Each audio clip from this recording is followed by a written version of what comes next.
అన్నమాచార్య జయంతి సందర్భంగా ఇప్పుడు మనం ఒక ప్రత్యేకమైన పాట గురించి మాట్లాడుకోబోతున్నాం.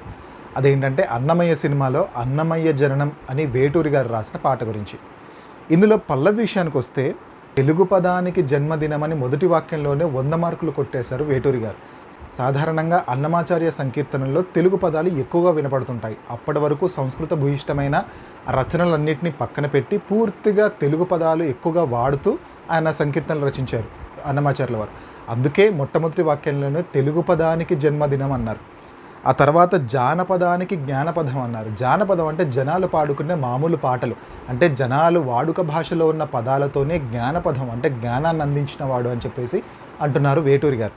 అయితే ఆ తర్వాత చరణం విషయానికి వస్తే అరిషడ్వర్గము తెగనరికే హరిఖడ్గమిది నందకము అంటారు. యాక్చువల్గా ఏంటంటే విష్ణువి ఆయుధమైన నందకము రూపంలోనే ఆ అవతారంలోనే అన్నమయ్య జన్మించాడని చెప్పేసి ఒక చిన్న ఇదనమాట, ప్రతీతి అనమాట. మనిషిలో ఉన్నటువంటి అరిషడ్వర్గాలు అంటే కామము, క్రోధము ఇలాంటివన్నమాట. సో వీటన్నిటిని తెగనరికే హరిఖడ్గమిది నందకము అంటే అలాంటి వాటన్నింటినీ రూపుమాపే నందకము. ఈ ఖడ్గము హరిఖడ్గం ఇది. ఇలాంటి మనిషిలో ఉన్న అరిషడ్వర్గాలన్నింటినీ నరికేస్తుంది, తెగ నరుకుతోంది అని చెప్పేసి అంటున్నారు మన వేటూరి గారు. అంటే వాటన్నింటినీ పోగొట్టి కొత్త వెలుగును అందించే ఒక కారణజన్ముడు అని అర్థం అన్నమాట ఇక్కడ.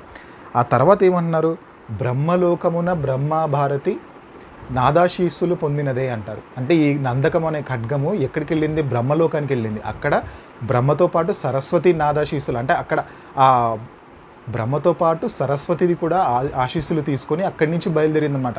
అంటే ఒక్కొక్క లోకాన్ని దాటుకుంటూ వస్తుంది ఆ నందకం అని చెప్తూ, అంటే పిక్చరేషన్ కూడా అలాగే ఉంటుంది. ఇక్కడ బ్రహ్మతో పాటు సరస్వతి ఆశీస్సులు కూడా పొందింది ఆ నందకము. ఆ తర్వాత ఎక్కడికి వెళ్ళిందో చూద్దాం. అంటే శివలోకమున చిద్విలాసమున డమరుధ్వనిలో గమకితమై అంటే తర్వాత డైరెక్ట్ కైలాసానికి వెళ్ళింది. అక్కడేంటి, అక్కడ శివుడిని డమరుధ్వనిలో గమకితమైంది. అంటే అక్కడ నాదం అనేది అక్కడ నేర్చుకుందనమాట. అంటే అక్కడ ఆశీస్సులు పొందింది. సరస్వతి అమ్మవారి అక్షరాలకు సంబంధించిన ఆశీర్వాదం పొందారు. ఆ తర్వాత డమరుధ్వనిలో గమకితమై ఆ తర్వాత నాదం గురించి అనమాట. అంటే దాంట్లో అక్షరాల నాదం గురించి ఆశీస్సులు పొందింది ఆ ఖడ్గం. ఆ తర్వాత దివ్య సభలలో నవ్యలాస్యముల పూబంతుల చేమంతిగా ఎగిసి అన్నారు. ఇక్కడ దివ్య సభలు అంటే ఇంద్రుని సభలు అనుకోవచ్చు. అక్కడేంటి అప్సరసలు ఉంటారు. అక్కడ పూబంతుల చేమంతులు ఎగిసి అంటే అక్కడేమంటున్నారు, పూబంతుల చేమంతిగా ఎగిసి అంటే అక్కడ అక్కడ అప్సరసల చేతుల్లో ఒక చేమంతులాగా, ఒక బంతులాగా అంటే ఒక చిన్న ఒక శృంగార రసం కూడా అన్నమాచార్య సంకీర్తనల్లో ఉండడానికి కారణం ఏదేంటంటే అక్కడ కూడా ఆశీస్సులు పొంది వచ్చింది, అక్కడ కూడా ఆలోకంలో కూడా కాస్త స్పృశించి వచ్చింది అని చెప్పడం అనమాట వేటూరి గారి చమత్కారం ఇక్కడ. ఆ తర్వాత ఏమంటారంటే నీరద మండల నారద తుంబుర మహతీ గానపు మహిమలు తెలిసి అంటారు. ఇక్కడ నీరదము అంటే మేఘాలని అర్థం, అంటే నీరుతో కూడుకున్నటువంటి. సో ఆ నీరద మండలం అంటే ఇక్కడ మేఘాల మండలం అంటే ఇక్కడ ఏంటంటే ఆకాశంలో ఉన్నమాట. అక్కడ ఉన్నటువంటి నారదుడు, తుంబురుడు, మహతీ గానపు అంటే అక్కడ వీణ పేరు అనమాట. మహతి అంటే వీణ, నారదుడి వీణ పేరు. అక్కడ ఆ గానాలు కూడా తెలుసుకుని వచ్చింది. ఇవన్నీ తెలుసుకుని వస్తుంది నందకము. నందకము నథింగ్ బట్ అన్నమాచార్యుల వారే అనమాట. ఆ తర్వాత ఏంటి, శితహిమకంధర యతిరాట్ సభలో తపఫలమున తళుకుమని అంటారు. ఇక్కడ శితహిమం అంటే తెల్లని హిమం అంటే మంచు లాంటి మేఘాలు, అంటే అక్కడ ఏంటంటే హిమాలయాలు అని అర్థం అనమాట. అలాంటి మొత్తం చోట యతిరాట్ సభలో అంటే ఇక్కడ ఏంటంటే యతులు అందరూ అక్కడ కూర్చొని తపస్సు చేసుకునే చోటు అనమాట. అక్కడ కూర్చొని తపస్సు చేస్తున్న యతులందరి ఫలముగానే ఈ అన్నమాచార్య అవతారం జరిగింది, అంటే అవతరణం జరిగింది అని అక్కడ వేటూరి భావం అన్నమాట. ఆ తర్వాత తల్లితనముకై తల్లెడిల్లు ఆ లక్కమాము గర్భాలయమును అంటారు. యాక్చువల్లీ ఇక్కడ గర్భాశయం అని అనొచ్చు, కానీ ఇక్కడ అన్నమాచార్యుల వారిని కంటున్నది కాబట్టి ఆ లక్కమామకు కూడా తగిన సత్కారం ఇవ్వాలని చెప్పి గర్భాలయం అనే ఒక పెద్ద పదం వాడారు వేటూరి గారు. నందనుడు అంటే కొడుకు అని అర్థం. ఆనందము ఆ తర్వాత అంటే సంతోషము, కారకము అంటే సంతోషానికి కారణమైన కొడుకు జన్మించాడు అని అర్థం అనమాట. ఆ తర్వాత విష్ణు తేజమై నాద బీజమే అంటారు. అంటే విష్ణువులోని తేజస్సులంతా నింపుకొని నాద బీజంలాగా అంటే ఒక నాదానికి ఒక మూలంలాగా నాదానికి ఒక మూలంలాగా మారి ఆంధ్ర సాహితీ అమరకోశమై అంటారు ఇక్కడ వేటూరి గారు. ఆంధ్ర సాహిత్యం ఉన్నంత వరకు ఒక అమరకోశంలాగా అంటే ఎప్పటికీ తరిగిపోని సంపదలాగా ఉండిపోతుంది అన్నమాచార్య వారి సంకీర్తనలు అని అర్థం అన్నమాట. ఆ తర్వాత అవతరించెను అన్నమయ్య అసతోమా సద్గమయ అంటే అసత్యం నుండి సత్యం వైపు నడిపించే అన్నమయ్య అని అక్కడ అర్థం.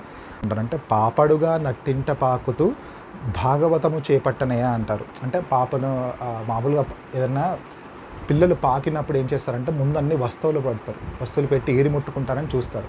అప్పుడు అన్నమాచార్య అంటే ఆ పాక్కుంటూ వెళ్ళి భాగవతాన్ని ముట్టుకున్నాడంట. అందుకనే పాపడుగా నట్టింట పాకుతూ భాగవతము చేపట్టనయ్య అంటారు వేటూరి గారు. అక్కడ ఒక చిన్న చమత్కారం అనమాట. ఆ తర్వాత హరినామమ్మును ఆలకించగా అరముద్దలైనా ముట్టడయ్యా అంటాడు. ఇక్కడ మామూలుగా అయితే గోరుముద్దలు అనొచ్చు. అరముద్దలని ఎందుకు రాశారో అరముద్దలని రాశారు వేటూరి గారు చూడండి. అరముద్దలు అంటే ఏంటంటే మామూలుగా తల్లి చిన్న పాపకి అంటే బాబుకి కానీ ఒక పసివాళ్ళకి అన్నం పెట్టినప్పుడు పూర్తి ముద్ద పెట్టకుండా కొంచెం సగం తుంచేసి లోపల పెడుతుందనమాట. అంటే ఎక్కువ పడుతుందేమో నోట్లో ఇబ్బంది పడతారని చెప్పేసి. సో దాన్ని అరముద్దలు అన్నారు వేటూరి గారు. అది వేటూరి గారి చమత్కారం అనమాట ఆ రచనా శైలిలో. ఆ తర్వాత తెలుగు భారతికి వెలుగు హారతయ్య అన్నారు. తెలుగు భారత్ అంటే తెలుగు సరస్వతికి అంటే మన తెలుగు భాషకి లేకుంటే సరస్వతికి వెలుగు హారతయ్య అంటే ఒక హారతి పట్టాడు అనమాట. అంటే తెలుగు భాషకు హారతి పట్టారు, తెలుగు భాషకి హారతి పట్టారు అన్నమాచార్యుల వారు అని చెప్పేసి అంటున్నారనమాట. ఎదలయలో పద కవితలు కలయ అంటే ఎదలయలోనే పద కవితలు అంటే ఎన్నో రకరకాల పద కవితలన్నీ దాచుకొని ఉన్నారు అన్నమాచార్య వారు. ఆ తర్వాత అవే సంకీర్తనలుగా బయటకు వచ్చాయని చెప్పేసి అంటున్నారు. తాళ్లపాకలో ఎదిగే అన్నమయ్య తమసోమ జ్యోతిర్గమయ. తాళ్లపాకలో ఎదుగుతూ అంటే ఆ తమసోమ జ్యోతిర్గమయ అంటే ఏంటంటే ఆ చీకటి ఆ అజ్ఞానం నుంచి వెలుతురు వైపు నడిపించాయి తన సంకీర్తనలన్నీ అని చెప్పేసి అన్నారు వేటూరి గారు. ఇది పూర్తిగా ఆ పాటలోని అర్థం అనమాట. ఉన్న చాలా చిన్న స్పేసు పూర్తిగా సినిమా మొదట్లోనే వస్తుంది పాట. పూర్తిగా అన్నమయ్య జీవితం గురించి మొత్తం చెప్పాలంటే తనకు దొరికిన ఆ నిడివి చాలా తక్కువ అనమాట. ఆ నిడివిలోనే అద్భుతమైన పదాలు అల్లుకుంటూ వేటూరి గారు రాసిన తీరు ఎప్పటికీ మర్చిపోలేము. అన్నమయ్య జయంతి సందర్భంగా ఈ పాట గుర్తు చేసుకోవడం ఎందుకో చాలా అంటే సందర్భోచితం అనిపించింది. అందుకని ఈ పాట చేశాను. మీకు నచ్చితే నలుగురికి షేర్ చేయండి. ఇలాంటి ఆసక్తికరమైన పాటల గురించి తెలుసుకోవాలనుకుంటే ఒక్కసారి నా యూట్యూబ్ ఛానల్ మొత్తం చెక్ చేయండి. అందులో రకరకాల వేటూరి గారు రాసిన పాటల గురించి కొంత విశ్లేషణ ఇస్తూ వచ్చానన్నమాట వీడియోలో.